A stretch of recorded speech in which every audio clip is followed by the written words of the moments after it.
Golf can be a funny game. A single shot can completely change your memory of a round. We were golfing at our home course, walking 9 on a weekday evening after work.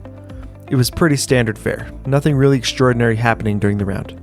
That is, until we were walking up to the 9th green. It's a par 3 without much trouble on either side, but plays about 165 to 170 yards to the green, which sits on a slight mound. It's a bit long for golfers of our caliber. JP had run out of gas and landed his shot about 30 yards short of the green. I hit a decent shot, but came up just short and a bit to the right. Eric's shot was similar to mine, a touch short, just not as far right. JP chipped on, but had about 25 feet to the hole. He missed his long putt, but made the comeback for a bogey. I hit next, landing my shot about 10 feet away on the low side of the hole. Lastly, Eric chipped, opting to use his 52-degree wedge and let it roll out towards the hole. It came off the face of the club a bit hot and low, but it bounced off the mound of the green and caught just enough of the fringe so that as it rolled towards the hole, it had the perfect speed to trickle in for a birdie. Now, when humans have a sudden rush of emotions flow through them, they can act in unexpected ways. Eric is normally a pretty reserved guy. So imagine my surprise as I look over to him and he holds his golf club into the air like a sand person from Star Wars and gives out a guttural yell. JP and I joined in without hesitation, all three of us holding our clubs above our heads, imitating our best Tuscan battle cry. I'm sure that to any onlookers we looked absolutely insane. What was going to be just a normal, standard, albeit enjoyable round, has now turned into one of my core memories of golfing with my buddies. Oh, and in case you're curious, yes, I made my par putt as well. This is For the Record. Golf, the hardest game we love to play.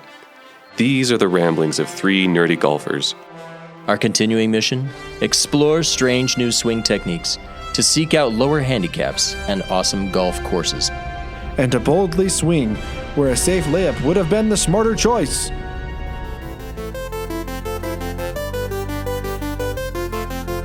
Welcome to For the Record. Today we're going to be talking about a Mulligan Moment, some At the Turn by Cody, a Slice is Right that I've been working on for quite a while and I am pretty excited about, and then a boss battle update. To get started, I have a Mulligan Moment of some critical note.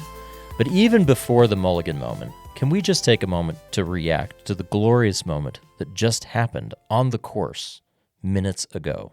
We got to play around today at our home course, as we normally do. We go and play around, and then we come and record after we eat. And it was a beautiful day today. It was gorgeous. If anything, it started to get slightly chilly towards the end. I wouldn't call it a particularly good day for me and John Paul. We've had worse days, but Eric, on number 9, tell us what happened there. It's a par 3. It is a little par 3. Well, it was actually a pretty long par 3. It's a long par 3. Yeah. It was about 140? Well, no. 160. 168 to the pin, and it was like 160 carry, and then like the back is like 175. So I teed up, hit off to the right, about 15 yards from the edge of the green. I pulled out my 52, and I chipped, and it was a little thin, and it just happened to hit the edge of the green. Kind of had a little incline, so it hit the edge of that, took a lot of the speed out. It rolled and rolled and rolled and went right in the cup. Chip in birdie for Eric. Yep. And there are two main takeaways from this. Number one, spontaneously, we have now adopted whenever a great shot happens on the course, we lift our clubs above our heads like sand people and go, which spontaneously happened. It was great. That will be a thing from here moving forward. It felt fantastic. And then additionally, it resulted in Eric completing one of his season-long quests in that he beat me straight up today. No strokes given. Strokes for strokes. He was better than me today, so congratulations, Eric. Well done. And I was able to beat a Green Warden. I keep getting him in the Fairway Phantom. Yeah, we'll talk about the boss battle update a bit later, but well done, Eric. Well deserved Thank Great you. shot, and sometimes it's better to be lucky than good. It is. It is. I just wish Cody was playing a pretty good round, but he was one off. If he had had 1 or 2 extra strokes, I would have had him today. The first 5 holes, I was holding it together pretty well, and then the last 3, I had some pretty bad string of holes. If I didn't make that par putt on 9, we would have either tied or you would have gotten me if it was worse. Yeah. Oh, well. All right. Well, now that we've finished building Eric up, Time to tear him down? Is that what's happening? Wow. I have something prepared for a Mulligan moment. We have to throw our minds back a couple of episodes. This is relevant. Kindly give your attention.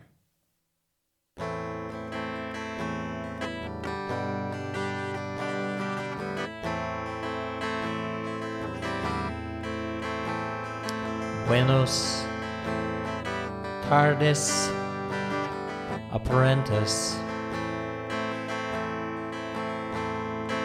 Hola, my old friend.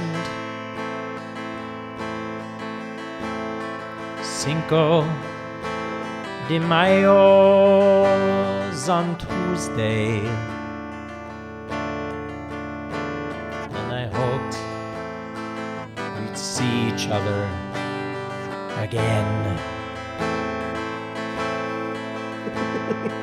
You betrayed me at the temple. You fled when you should have done more. You ran like a useless old chicken. Now my leg lies like doo-doo on the floor. I believe it's poodoo in Star Wars Searched terms. for you on every rim system.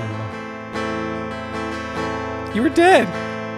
For you, I wanted to greet. Maybe I'd feed you some bantha with poison interlaced with the meat. I am certain you thought you had lost me. You believed I had perished alone. But behold, it is I, Darth Juju. And I somehow contrived to live on. That's not the way I remember Run like the coward you aspire to. Politely greet any Jedi you meet. One day, when you look round the corner, I'll be waiting and I'll kill you with my lightsaber, which is red as it ought to be.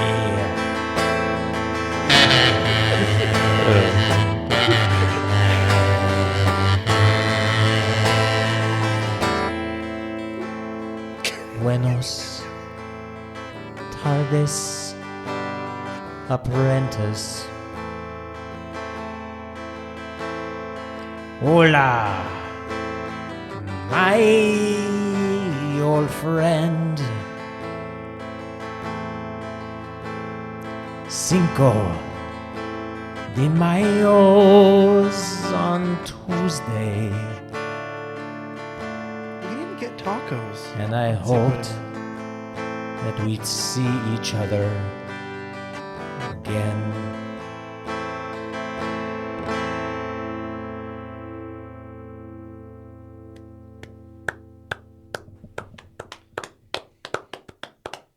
Thank you. It needed to be said. I think that if anybody out there listening to this is just plain confused, you need to go listen to our Star Wars special episode of the podcast. You do not want to miss it. It was the best one yet. And if anybody doesn't know the parody of the song, that is Buenos Tardes Amigo by Ween. I know that it's a parody. I still think that needs to be called the Ballad of Darth Juju. Done. Name for the episode. I love it. That was quite fantastic. You know what the problem is? If we've had that exact same scenario with Darth Juju and his apprentice, I have the feeling that Eric has zero regrets about his choices. It's true. I'm alive and well. It's true. Not for long. He'll find you. Great, All right. Great throwback. There's your throwback. All right. We can move on now from the Darth Juju. Okay, are you guys thirsty? Yeah. Birdie Bev, time for another Birdie Bev. All right, we got a birdie bev today, and I am excited, even though I feel like we are completely in the wrong season for this. We have a Merry Christmas, you filthy animal. Now, we weren't supposed to know that this was the root beer for today. We don't have a brown paper sack to hide it. Yeah, I need to 3D print something better than a paper sack. Well, I just used a paper sack. But we do have our scorecards here. We picked this up at the root beer store. We talked about 3 or 4 episodes ago. I'm sad. It had tinsel on it when we bought it. Where's the tinsel? It did. I took it off. I'm sure it's been thrown away a long time ago. I didn't want to give it away, and that would have given it away. It says, Merry Christmas, you filthy animal. This is local to us here in Utah. It's a seasonal root beer. It is not diet, so go easy, John Paul. That's okay. How much? 44 grams of sugar. Oh. How many of those How many gummies? Gummies, How many yeah. Coke gummies? Coke gummies? I think this is probably like 4 or 5 Coke gummies in a shot. Wow. That's plenty. Let's crack this sucker open. I am really curious because it doesn't say it's Christmas flavored. It doesn't say that it has any like that holiday spice. It just says old-fashioned root beer. Merry Christmas. Look at the ingredients list. Is Christmas joy or cheer anywhere on the list? We are getting no hint other than natural and artificial flavors. And for those reasons, I'm out. No, just kidding. Let's give it a shot. Now, as a quick reminder on the Birdie Bev section, we are all going to taste, but then we are going to score independently, privately on paper, and then share our scores and deliberate and see if we can convince each other to possibly change our point system at all. All right, I'm ready. I am locked in. What you got? I gave it a 5.5. Okay. I gave it a 6. Wow. That's remarkably consistent. I also gave it a 6. I'm curious to hear your guys' take because as soon as I took the first taste of it, I was like, I know exactly like where this flavor profile is coming from.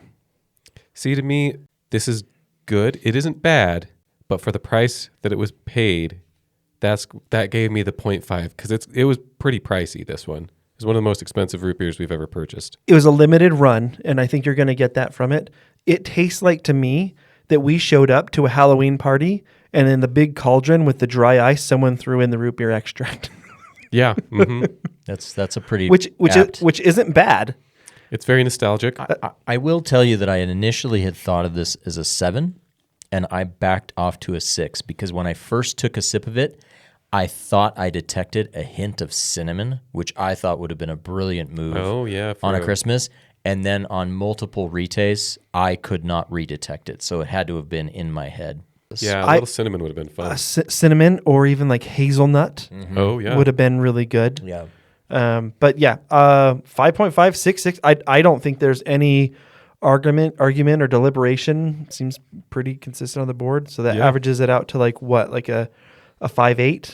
Yeah. I don't know my math, somewhere around there. 9.2. I don't know. Yeah. Yeah. If you can happen to get your hands on it, I think if anything, it's fun to have the bottle. I don't think we should throw that bottle out. No, that's a and fun one. I have the tassel still. And to the company that makes this root beer, if you are in fact the people who make this root beer, consider adding some cinnamon. It might improve or it. some holiday-esque. Some spice. Anything other than tinsel. The tinsel was a good ad, but doesn't do anything. I think that may for have been the flavor. root beer store that added it. That's probably why it was so expensive. All right, Eric, what do you have for us today on The Slice is Right? So I have been working on a little D&D themed escapade for you and John Paul. You may now flip over your cards. The two of you are longtime guards and friends. You work for Tarn Honorblade as day guards. For those of you that don't know, he is a lord at Baldur's Gate. Most of the time, work was boring. The two of you would talk about going on adventures and making fortunes. Today, as you show up for work, you hear that during the night shift, someone had broken in and stolen one of Honorblade's treasures. Honorblade was furious, and everyone was on edge. Later that day, Dracoth, which is John Paul, Yes. who is a dragonborn, was guarding the study when Honorblade came in storming with one of the trackers. Honorblade was furious that the trackers had tracked the thief to a nearby forest, but hadn't gotten the treasure back. The tracker tells Honorblade that they had marked the path by tying red ribbons to the trees, but that their job was done. Honorblade reluctantly paid them and then began the search for adventurers to reclaim his treasures. Once off duty, Dracoth shared this info with Araios, and together they decided to head off to finally seek their fortune. They arm themselves to the teeth, follow the trail the trackers had left, and soon find a clearing. In the middle of the clearing, there sat 3 chairs. Okay, really quickly, before we get into what we're going to do about 3 chairs, I have to describe what I'm looking at here. There's a card that I flipped over that has a dragon-armored creature with a golf club. It's one of the greatest things that I've ever seen. So that is Dracoth, which is me. And looking over at Cody's card, I'm going to say that my character is cooler than your character. Not even close, man. Oh, no, totally cooler. Now, what is your highest feat on your character? I have strength of 23. Okay. What is your wisdom? My wisdom is 18. Wow. What is your magic? Whatever yours is, +1. I'm just kidding. It's 12. Oh, okay. So we are inversely. Araios, which is my character, is not strong, but has good wisdom and good magic. Awesome. You're a half-elf druid. The antlers kind of threw me off for a second because I forgot that you had asked me like 3 or 4 weeks ago. You're just like, give me a class and a race. And I said, druid, half-elf. I'd also like to point out that Cody and I just received from across the table Lego minifigures in the shape of our characters, which is just adds so much to the whole thing. Okay, so now that we've described this, 3 chairs in the woods? In a clearing. You're outside the clearing. Okay. What do you think, Cody? I want to look around. I'm curious, is there anything that I can see leading up to these chairs? Like, are there any footprints or anything that would kind of lead to whoever set these up and which direction they might have come from? Go ahead and roll me a perception check. Perceive something, Cody. 6. I'm assuming my wisdom is probably like a +3, so a 9. I don't know. I rolled a 6. You don't see anything, but your magic is strong enough that you can feel a strange magic presence in the area. I would actually just like to see if I can sense if there's anyone else other than us nearby. Okay, go and roll me, let's say Arcana. Also a 6. All right, you can feel the same thing Cody did. The two of you feel remarkably similar. I feel uneasy about these chairs. This might be a bit brash. I kind of just think we should just go up and take a gander. I think that that's not a bad idea, and I think if there was 1 chair, I would be more leery of it. But if it is a game of musical chairs, there's only 2 of us, and there's 3 chairs, so we're guaranteed to get through to the next round. Maybe it's reverse musical chairs. I like it. Let's approach them. Let's approach them. Let's approach the chairs, see if anything happens. We're going to go look at the chairs closely. Not touch yet. As you approach the chairs, you hear bird song. You can tell you both know nature well enough, Cody more, that these are birds that you haven't heard before. The sound is almost artificial. So I don't recognize what creature it would be coming from? You recognize that it's an exotic bird that would come from a warm climate. Can we say that Araios, being a druid, does his best to mimic an answer to the bird song? Sure. Nothing happens. Okay. The same If sound repeats. If the bird song stops abruptly, I'm sitting down before. No, I'm just kidding. This is quite strange. Normally the birds respond to me wherever I talk and wherever I go. Those are no birds. Okay. I want to put 1 finger on the middle chair. Okay. You hear a very faint giggle, but nothing else happens. Alrighty. That was ominous. Wow. Which direction did the giggle come from? All around you. Like 360, like Yeah. all around? All just around very 360 giggling is just unnerving.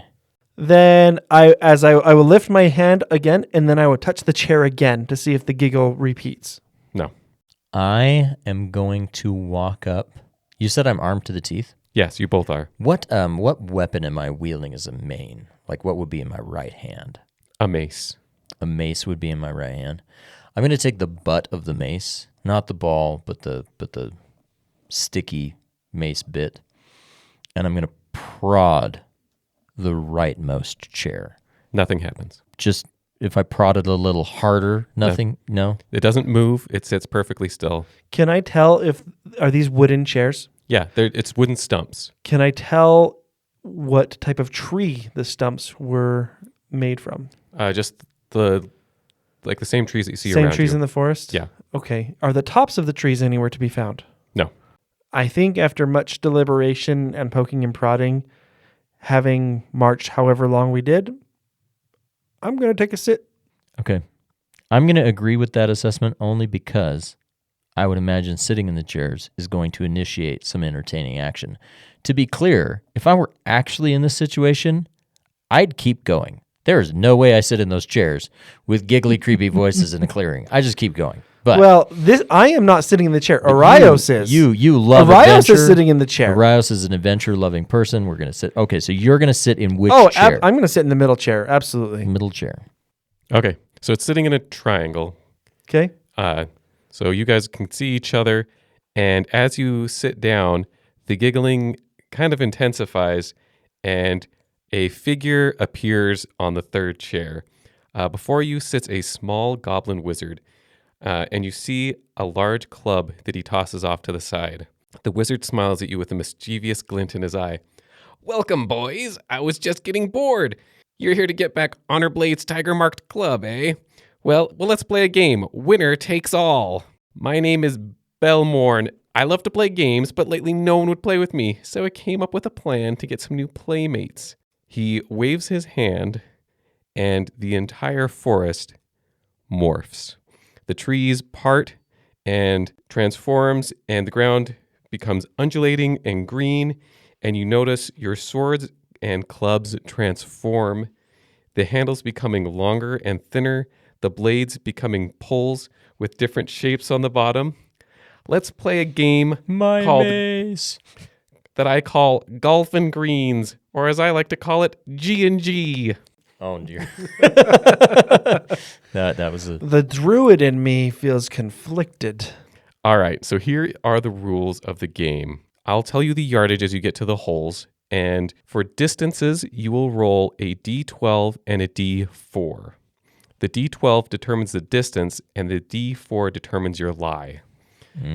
So you will take the distance, you'll take the strength modifier that you have, so it's just a straight up strength score, minus the club that you have. So say, for example, driver is 0, and as you go down, you'll minus 1 point for each club. okay. And then you will multiply that by the D12 result. Okay. You will also minus any lie yardage that you have. So say, for example, you get a poor lie, you minus 10 yards, 5 yards for semi-rough, and you can have an angled lie, which minuses 2 yards, and fairway, you don't lose anything.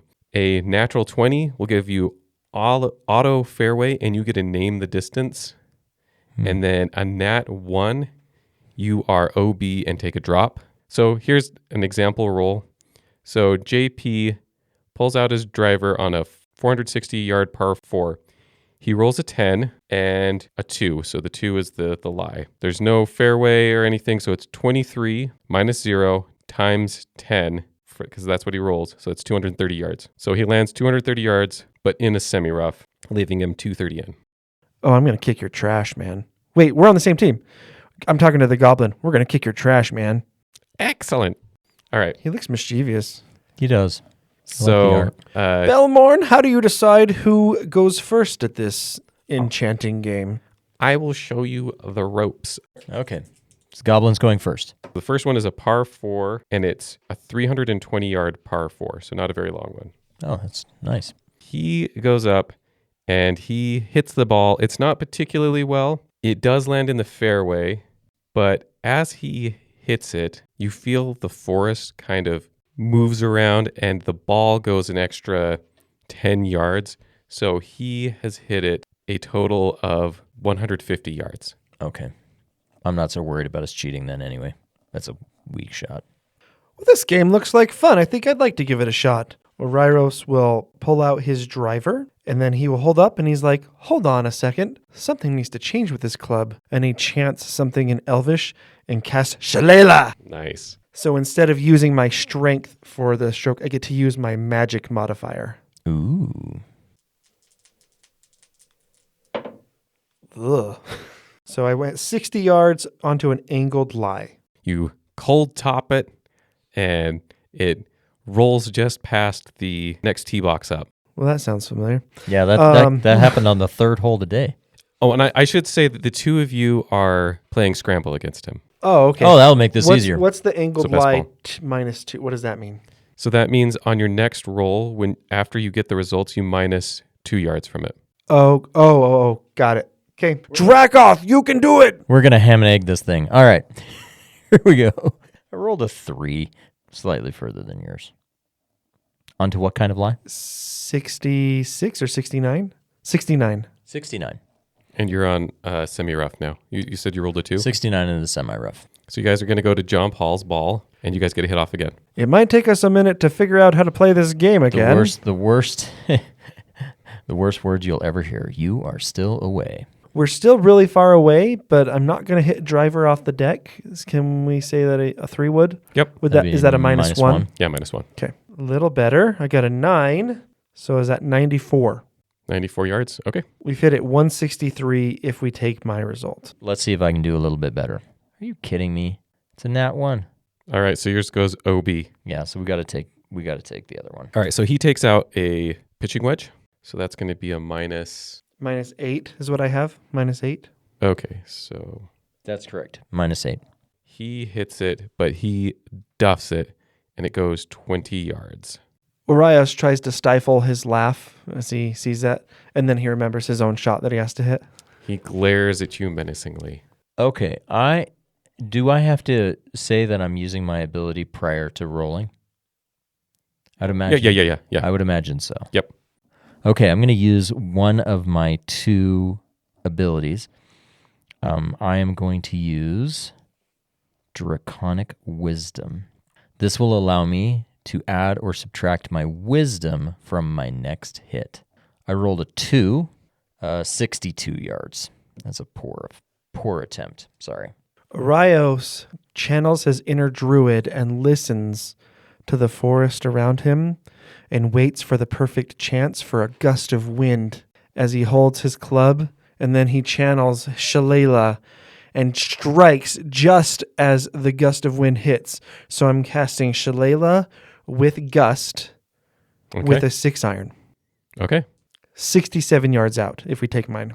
We're obviously taking yours. Okay, you're also down a slope, so it rolls another 10 yards. 57 in. Okay, so we're 57 in. So he takes out a 6 iron as well, and he says, well, you ain't seen nothing yet. And he stripes it. Whoa, that's a 1 and a 12. Nat 12. It's impressive. He hits it perfectly. It goes 120 yards, but as it lands, you notice that the ground kind of undulates and moves it along. And so his ball rolls up and ends up right next to your guys's. What great luck! Mm-hmm. Yeah, that's totally luck. That's totally not a special ability. Would you like to hit first, or should I? I'll hit first. 57 yards out. Let's pull a pitching wedge. I rolled a 5, which is going to be way too much. 75 yards. So you're just off the back, just barely, Okay. you'd say semi-rough. I think I understand how this works now. Let me give it a shot. As Oriros pulls out his 7 iron. 7 times 6 is 42. Mm-hmm. Yep, so you're on. You're on the green. Hooray! Nice shot. Belmorn pulls out a very fancy wedge. It looks a little rusty, but you can tell that it's been well used. And he swings and he chips and he gets within 3 feet of the hole without even trying. What? So now we're both on the green. His abilities are better than my abilities. Like, way better. Well, yeah, yeah. Mine too. All right. So grab a D20 for putting. I roll, and you try to get within. Try and get the same. We got to be within 3 of you. Yeah. 5. So our goal is Anything between a 2 and an 8. 2 and an 8. Yep. And you guys go first. You're away. 14. Too hard. 19. 19. All right. So then he hits, and he hits past 2. So I'll re-roll. Let's try and make the comeback. All right. So now we're trying to get to 16. 18. All right. Nice. Cody sinks it. Do you want to hit it all, Cody, or jump all? I need the practice. 14. Oh. Okay. 13. You guys tied. We Oh, tied? we're tied? You tied. Woo! Woohoo! As the putt sinks, he starts counting on his fingers, and you can see that he's getting a little angry, but then he turns to you and he's grinning from ear to ear and giggles maniacally. Ah! What a great game, boys. One for the ages, he says as he starts to fade away. You've certainly earned this Tiger Mark club. I'll give you one of my own making as well. I'll keep an eye on you two. We can have a game and play again sometime. The forest slowly returns to its old state, leaving no traces that had ever changed. In front of you lies Honorblade's tiger-marked club as well as Belmore's strange club. I'll pick up the club we're after. You can pick up the other club. I'll pick up the other one. And then I'll say, Belmorn, if you're ever listening, we'll expect a rematch sometime. All right. So would you like to know the stats of the club? Yeah. Yes. Or which one first? Oh, I want to know the stats of my shiny club that I picked up. The bonusy club. All right. So the one that he gave you is a chipping wedge. And when using this club under 50 yards, you automatically land within 3 feet of the hole for a Oh, chip. that's the rusty one. Yes. I love it. Okay. What's the other one? The other one is a legendary tiger-marked club. You can look on it, and you see that it looks like someone named Tiger has signed it. And I'm imagining, since we're in D&D World, it's like an actual like tiger print. Yes. yeah. And so with this one, you get the feeling that it's been well used. It hits exactly 220 yards every time. It used to go a lot farther, but a microfracture in the hosel has made it so it doesn't go quite as far. Oh. Those tend to happen, I guess. Yeah, so every 4 or 5 years. All right. Okay. That was great. That was fabulous. Thank you for playing my game. I've got an at the turn for us to discuss for a minute. And Eric, I feel bad because, again, this is a show that John Paul and I have seen and you haven't. But you've heard us talk enough about it, and it's not a completely foreign concept. So please don't feel like you have to sit this one out. I want your thoughts and opinions. But in the show Ted Lasso, which is a fantastic, if not a bit raunchy show, but the overall message of it's a good show. I don't think I've ever seen a show that has such terrible language, and at the same time, it's like the single most wholesome thing I've ever watched. It really is weird. It's shocking. But anyway, Ted Lasso is a American football coach that goes and ends up being a coach I'm for familiar with the soccer show. in England. But in case any of our listeners hadn't, okay. But he is a always super positive, always looking in the best of people type of character, and he grows over the 3 seasons of the show, and they're making a 4th. Great, but in season 1, they realize that they need some new talent on their team to help with some of the goal scoring that they need. So they bring in Danny Rojas, which is Football is life. Football is live. Na na na na na na na Rojas. Na na na na na na na. He's a great character. Football is also death. Yes. Football is life. The episode where they introduce him, he comes out and he impresses everybody on the team, and then he goes to one of the rooms inside FC Richmond's kind of training grounds. And as soon as everyone finds out that he goes in this room, everyone's like, oh no.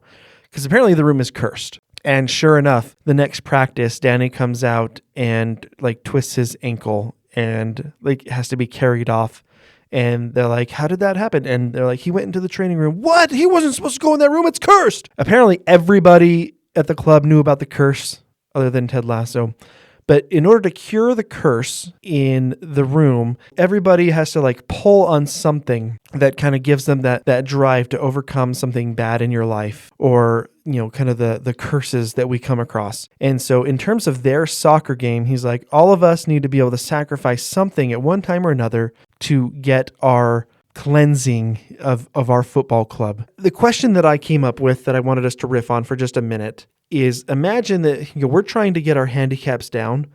We have a curse on our golf game, as was quite evident today. I was feeling it today. And, Eric, you had a great ending, but earlier in the round, I'm sure that you probably had some strokes that you wanted back as well. I know that I did. And so No, Eric's totally happy with his game because he beat me and almost beat you. He had a great day. he did. It's have a mostly pretty just good me day. and you that are getting drugged through the weeds today. I played better today and last time than I have the whole year. So yeah, I'm on the upwards trend. But at the end of last year, you were playing better than you were even today. It's true. And I was very frustrated at the beginning of the year. So the question, though, for us to riff on is, what would you put in this barrel to sacrifice, to burn, to remove the curse on your golf game? And so an example in the show, some of the things that they burn is something of sentimental value, because as Ted says, he's like, I believe that good overpowers bad every single time. So these people sacrificed something good in their lives to overcome this bad curse in their lives. Does it have to be like super good?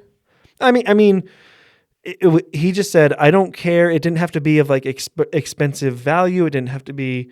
He just wanted it to be somewhat personal, somewhat sentimental, something of value in a positive way to overcome this evil. What? I think that this is a two-axis question, because it's first like a measure of how much do you value the thing that you're throwing into the metaphorical barrel, but also how badly do you want your golf game to improve, right? So it's kind of, how bad do I want it and what am I willing to sacrifice to get it? Is that kind of... Yeah, I think that's totally fair, because one of the examples, the goalkeeper, I think he threw in like one of his first sets of goalie gloves that he had kept through the a very long portion of his life. He's probably gone through several dozens of pairs of gloves. Doesn't the Wheatley guy throw in the keys to his Lamborghini? Yeah. I'm not throwing in the keys to a Lamborghini. No, That's I'm not not. Just get happening. new keys. But I'm sure that there's something in my life that I feel like has sentimental value, but I could still sacrifice to have that thing that I want. What are you going to put in the sacrifice bin? I have two things in this room I would be willing. Let's hear it. So one is my golf ball right there that was my first ever birdie. Wow. If I could get to the point where I was at around an 18 handicap, I'd be willing to burn that. That is, wow. That's a good one. That's going to be hard to one up. I don't have my first birdie ball because back then, like, when I got it, it didn't really keep it. I have my first eagle ball. I would have a really hard time getting rid of that. Yeah, I have my hole-in-one ball, and the price tag on that hole-in-one ball is high. Would you sacrifice that? Not for this, no. I would also, the second thing would be, we made custom lightsabers.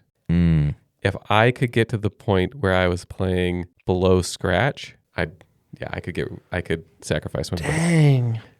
Eric's coming in hot. Eric is apparently more dedicated than either of the two of us. Well, I'm also I would not less give my attached lights to things. He's very good about not being attached. I'm hugely attached to things. You would make a great Jedi. Are you sure you're on the Empire? I'm a Jedi that likes well-aesthetic things. Clean. Maybe you're one of those Jedis on Coruscant. Yeah, I could do that. I have one for you, Cody. Let's hear it. And this will be a shocker for you. I can't say for a sub 18 handicap because that's only one stroke for me right now. So the price isn't great for that. So can I go ahead and say, let's say I trade it for a 10 handicap? Yeah. Okay. If I could golf consistently enough to get to a 10 handicap, I would burn my Arts and Lutherie acoustic guitar. Whoa. Which is one of my favorite things on the planet. And I love playing guitar. I'm not very good at it, as was evidenced earlier in the episode, but I seldom play it because it's an acoustic and my fingers are just weak anymore. But there's so much sentimental value behind that object. I've done so many cool things with it. I've had so many good memories with it. I feel like it would be a worthy sacrifice, but it would sting. Like watching that burn would hurt. Wow. You guys both came up with really good ones. I've thought about this for a really long time, and Please don't say you're two best friends. I would sacrifice you. I would sacrifice you. Get in the barrel. and it's kind of tough because there's some things that I wouldn't mind sacrificing, but then I wonder, like, is that of enough value that I'm losing out on it? Because I try and think of the things that I care. Like, I don't know if I could get rid of my first Eagle ball, but I have a lot of golf balls that I could get rid of. I have golf ball markers that are also of high value to me that I would have a really hard time getting rid of. So I do have my birdie ball from Pebble Beach. I'm not getting rid of that for the rest of my life. Yeah. All right. Well, what would you get rid of? Your work laptop? Done. Take it.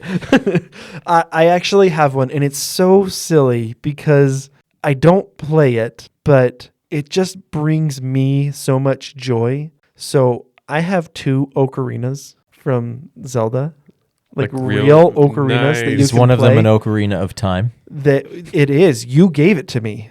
Yeah, I do remember that. So John Paul gave me one, but then I have, and it's like a nice, plastic replica. Mm-hmm. I also have one that I bought that's handmade from clay. Oh, wow. And it is just, it is so cool, and it sounds so fun. And I don't play the ocarina, but it just means a lot to me. I have it displayed on my shelf. If I could get to an under 18 handicap and stay there, I could sacrifice that. That's a good sacrifice. It's a nice thing to throw in the barrel. It would hurt. Yeah. All right, it's time for a boss battle update. So a few weeks ago, we introduced the concept, mostly thanks to Cody, of these boss battles. And I have to say that I have enjoyed this tremendously. If we have any listeners out there that are looking for a way to add some spice to their game, I have loved this. It adds so much fun to the round, and it gives me objectives every time that I play. I'm thinking about the different bosses in my head as I'm going from hole to hole. And even like today, I knew I wasn't going to have a great round because my neck gave out on me, and I had some blow-up holes. So I knew I wasn't going to put up a good round, but I could still keep my head in the game because some of the bosses were still in play right up until the very end. And so I've enjoyed it tremendously. I think it's important for us to take a moment now and give the listeners an update of where do you sit in your battle with the bosses. And just in case, if you want to follow along, like John Paul said, if you want to get involved in the boss battles, on our website, fortherecord.com, we have a PDF version you can download, print off, and keep track of these stats yourself. And if you do, definitely call us out on our socials. We'd love to see. But John Paul, let's get a boss battle update from you. So where are you sitting? We'll start. What should we do? Boss by boss? Let's go boss by boss and give an update boss by boss rather than person by person, and we'll go around the table. So the first boss is the Green Warden. And in order to get a notch taken down on the Green Warden's health bar, you have to get an up and down, and that's a chip off of the green onto the green with a 1 putt, and your score does have to be par or better. Mm-hmm. And I've got 2 out of the required 3. So I have done this twice since we started the challenge, and I missed the third one today 2 times, burning the edge. I barely missed it twice today. So he was just laughing at me. And actually, I made Eric laugh as we were walking off the 5th hole green because I was like, you and your stupid green eyes, I hate you so much. I really hate that guy. I hate that guy. But yeah, the Green Warden owned me today, but I have 2 checks on him so far. So Eric, I know that last week when you and I went, when John Paul was unable to, you had said to me, like, I'm going after the Green Warden. Yeah. And you had 3 or 4 solid chances that did not go your way. But I had 2 today that were within an inch of getting it again. Mm-hmm. But then I got the chip in, and so that counts as 1, so I have 1 of those. That's excellent. And I will say the earlier one, I'm glad you got the chip in because the one that got robbed from you earlier was so painful. It was one dimple of the golf ball away from trickling into the hole. It was painful to watch. It was so close. It was very close. Cody? I thought that I was going to have a little bit more trouble against the Green Warden. I have 5 notches on him so far. Yeah. I got one today. We're so happy for you. Got one yesterday when I went on a little birthday golfing solo trip. Happy birthday, by the way. Thanks. 2 last week and then 1 the week before. So up and down, apparently I do decent at.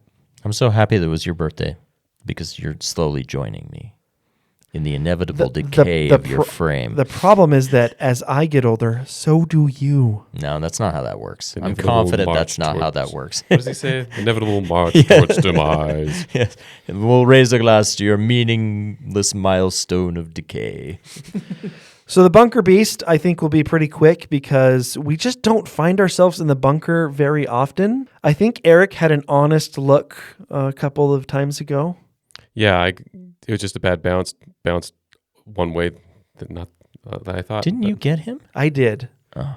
I did get him on par 5, chipped right out of the greenside bunker and made an 8-footer to knock it down. Yep. I don't know if I will ever do this. And I told Cody this offset. I hate bunkers so much, and I've been golfing for so long.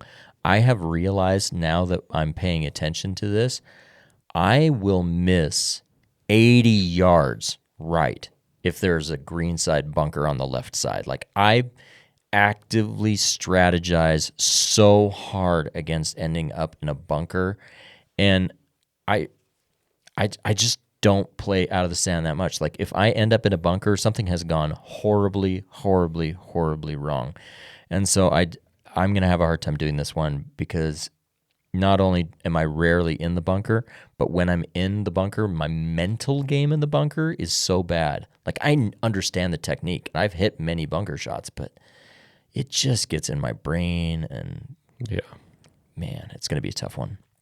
All right. Next one, Water Hazard Wizard. So the Water Hazard Wizard, on our course that we normally play, we can only count this on the back 9 because it has 2 holes where water is actually in play. Yeah, Right. the front 9 has And nothing. when the front 9 does not have any water in play, really. Yeah, not a lot of opportunities for this one. So I've gotten 1 notch on the Water Hazard Wizard. Same. I also have one, and I'd like to point it out. It's on my least favorite hole on planet Earth, Well, you have to go the whole round. which I know, but I parred that hole on the round where I got the Water Hazard Wizard. Very nice. I very rarely par that hole, so I was very pleased. Very good. Last week when I played this hole with Eric, I had a nice 9-iron in, but the sun was setting right in my eyes, and the goggles do nothing. And so I hit it, and I knew I didn't get enough on it, and it just plopped, and I was like, that darn Water Wizard. I hate Yeah. him so much. I like that hole, though. I think the next is the Dragon of Duffington. No, it isn't. It's the Fairway The Phantom. Fairway Phantom.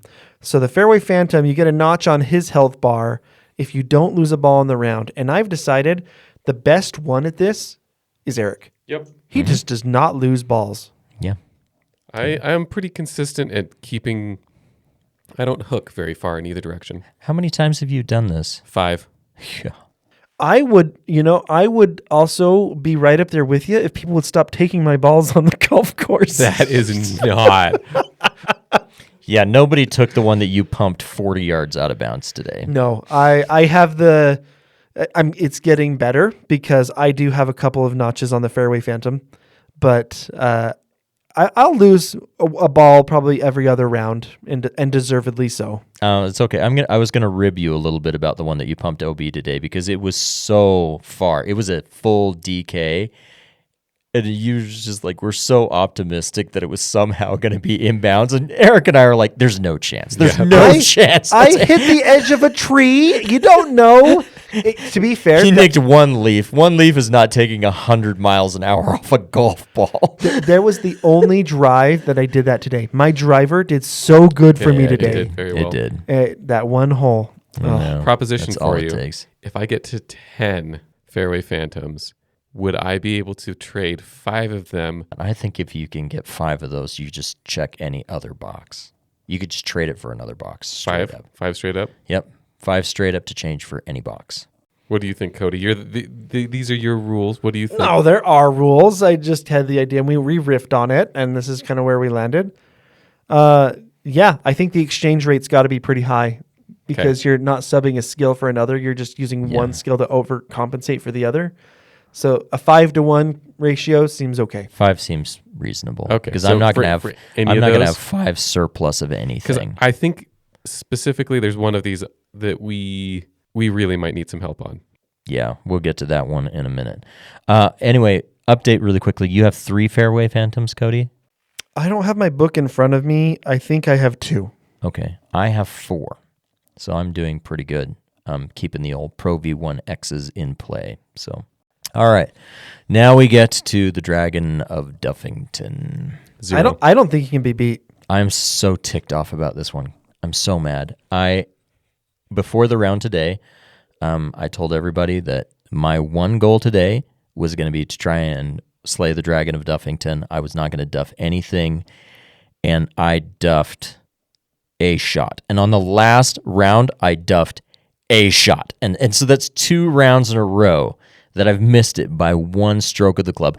Both times I did not have great lies, so it wasn't like I was in the middle of the fairway and duffed one. It wasn't a chip by the green or anything of that nature.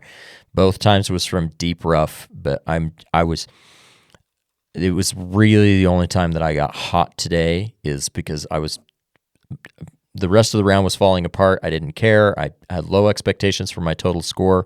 But when I duffed that shot, I was like, no, the Dragon has defeated me again. You hit it, and then you went, that's a duff. That's a duff. So so quick reminder on the Dragon of Duffington, you have to go the whole round without duffing a shot. That is a bit subjective on what you consider a duff because we agreed that thinning a shot is not necessarily a duff. Mm-hmm.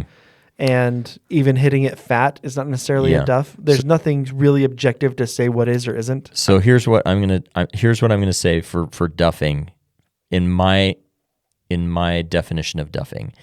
What I'm calling a duff is if I hit the ground well before the ball, and my club bounces into the ball. That in my mind is a duff, right? Oh. That's that bad kind of contact, and it never goes anywhere. So in my head, that's what I'm considering a duff. I also consider a cold top a duff. Okay. So if I'm cold topping it, that's a duff. And if I'm blading it, not thinning it, but blading it, I'm considering it a duff. And in this situation, What's it the was difference between a blade and a thin? Thin still gets in the air a little bit. A blade literally rolls on the ground. Okay. And this is going to be specifically for chipping because when you blade a chip versus getting an iron a little thin. You hit a 6 iron, it doesn't get very high. That's just hitting it thin. Trying to hit a flop shot onto the green and it goes, 3 inches above the ground and flies all the way over. That's blading it. That's totally different. So what's your definition of duffing? Because by his definition, I didn't duff a shot today. Yeah, you did. You cold topped that 5 wood. No, the grass grabbed it. I know, but it's a 5 wood that went 12 yards. That's a cold top. But I hit it directly. No, you're not taking it? Okay. No. All right. I will remember this the next time you guys try to change rules. That's fine.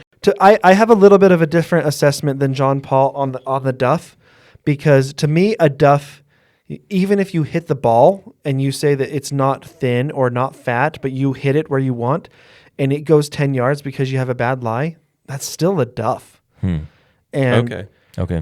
I'm considering that's that fair. if I wanted to hit the ball 180 yards and it went 10, even if I made clean contact, obviously something went wrong enough that duffed the shot. That would be a duff. And so this is probably the hardest one to call. I mean, it's definitely a judgment call. Okay, this is what I'll say. Let's say if it went 25% of your intended distance.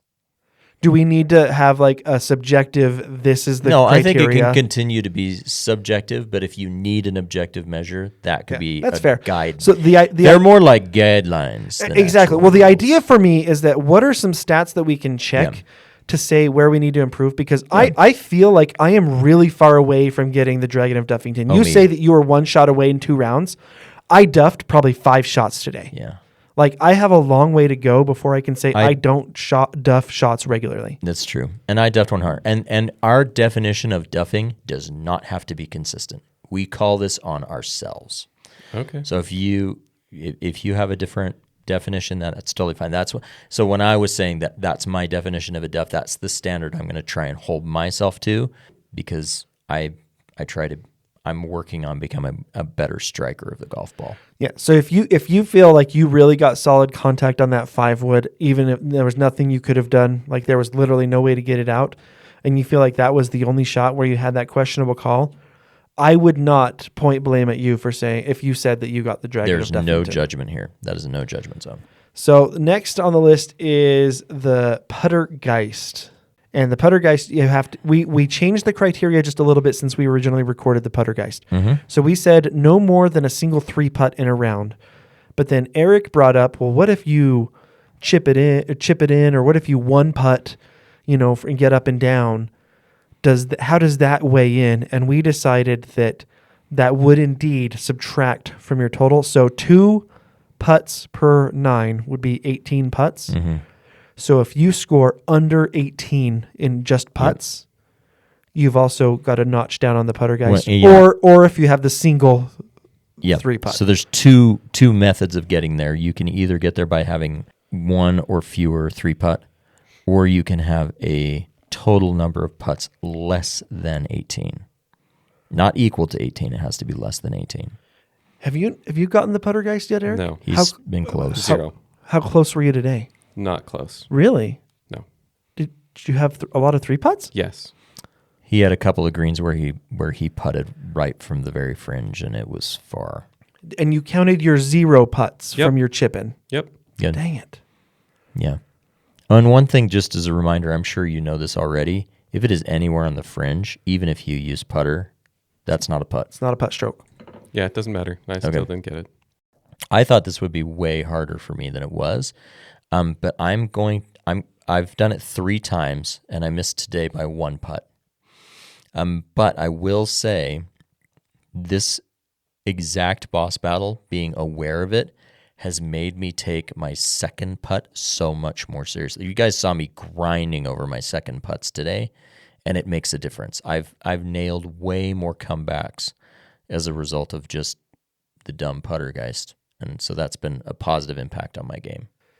Yeah, it's also made me realize that this is not necessarily an area where I need a lot of improvement on. I have 4 Puttergeists, and today's round and the round that I played yesterday, the back 9, 16 putts in both of those.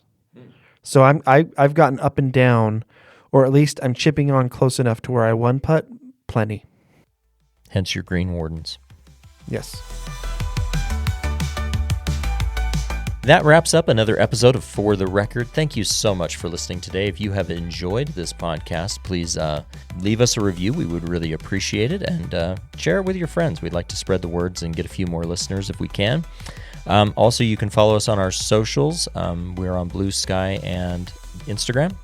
And follow us on fortherecord.com. Send your regards to Darth Juju, please. And his apprentice, apparently.